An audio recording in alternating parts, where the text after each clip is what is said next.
To be asked to open the field days is an absolute honour. Now, Adelaide might have live golf, the races, the gather round, which of course you Yorke Peninsula farmers will pay for. We don't need it, we have the field days. As a young child, coming to the field days with my father Max and my brother James was always the highlight of the year, or at least every second year. Waiting to see what colour soft football Centre State were giving away this particular year. And then at 3 p.m. on the Thursday, seeing what bargains you can snatch up, because of course, who wants to pack away the equipment that you've dragged all the way here? But what's even more of an honour than open these field days is the chance to open conversations in Canberra on your behalf about what regional Australia really needs. Everyone talks about a new chapter for Australian agriculture, and I think that chapter is still to be written.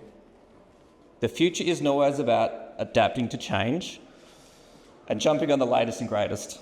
It's also about looking back at some of the policies that made us great, the things that served us well. It's about looking at the challenges before us, not as obstacles, but as invitations to make change and get Australia back to being an agricultural superpower, capable of being competitive in an increasingly price-driven market. It's why it must also be relentless in opening new markets, forging new trade relationships, and ensuring that the world has access to the finest food and fibre on the planet made in Australia. Every family, every business, every farm, costs continue to rise, all in the name of climate change and emission targets that cannot be met. The entire supply chain is being smashed by inflated prices and power prices. It's not just the farm's final power bill that is getting whacked, it's every cost along the way. Why are we subjecting ourselves to this when we can produce reliable traditional energy and traditional goods, rain, hail or shine, at a much lower cost? Australia has an abundance of natural resources. By responsibly using what we have, we can drive down fertiliser prices, power prices, and secure our future, and give our farmers and the entire agricultural and industrial sector back to the competitive advantage it deserves.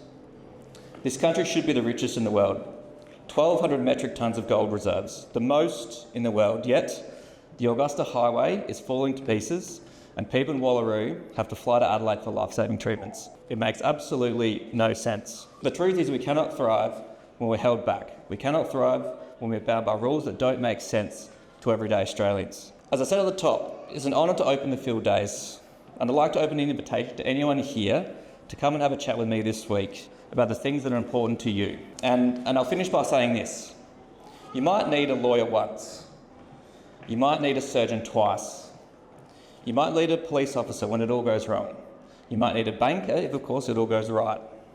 But everyone on the planet needs a farmer. You need a farmer every day, 3 times a day. Breakfast, lunch and dinner. Thank you very much, and I declare the 2025 Yorke Peninsula Field Days open.